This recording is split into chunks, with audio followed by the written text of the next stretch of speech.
Sa Cavite, 4 ang arestado sa gun repair shop na nagbebenta raw ng mga iligal na armas.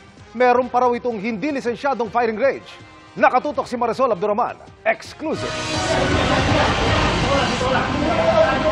Matapos makabili ng 9mm na baril, agad na pinasok ng mga operatiba ng CIDG ang gun repair shop na ito sa Kawit, Cavite. May mga baril pa yan. Hindi pa nakapapan yung mga yan.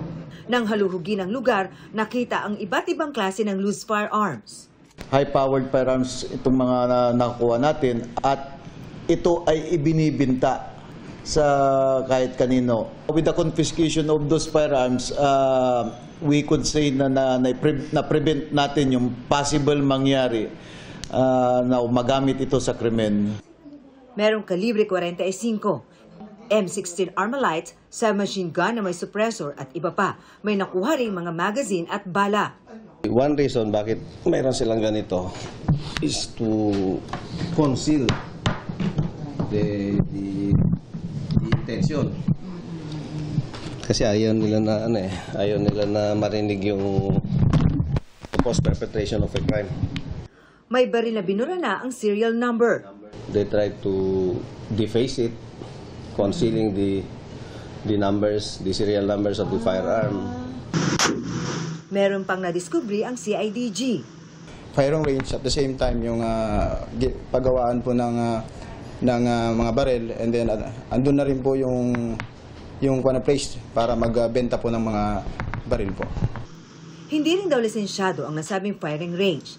Arestadong 4 na suspect, kabilang ang mag-asawang Luisito at Aileen Marcos. Si Luisito, 3 beses na raw nahuli dahil din sa kaparehas na reklamo.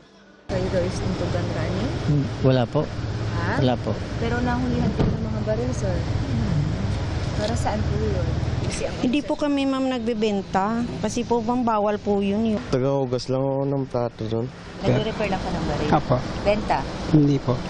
Isa sa ilalim sa forensic examination ang mga nakuhang baril para malaman kung nagamit na ang mga ito sa mga dati ng krimen.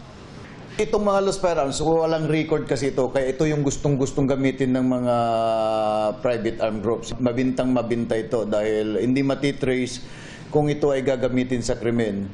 Sasampahan ng mga reklamong paglabag sa Republic Act 10591 ang mga suspect. Para sa GMA Integrated News, Marisol Abduraman, nakatuto 24 oras. Mga kapuso, samahan nyo kaming tumutok 24 oras. Bisitahin at mag-subscribe sa GMA Integrated News sa YouTube. Sa mga kapuso abroad, bisitahin ang GMA Pinoy TV at www.gmanews.tv.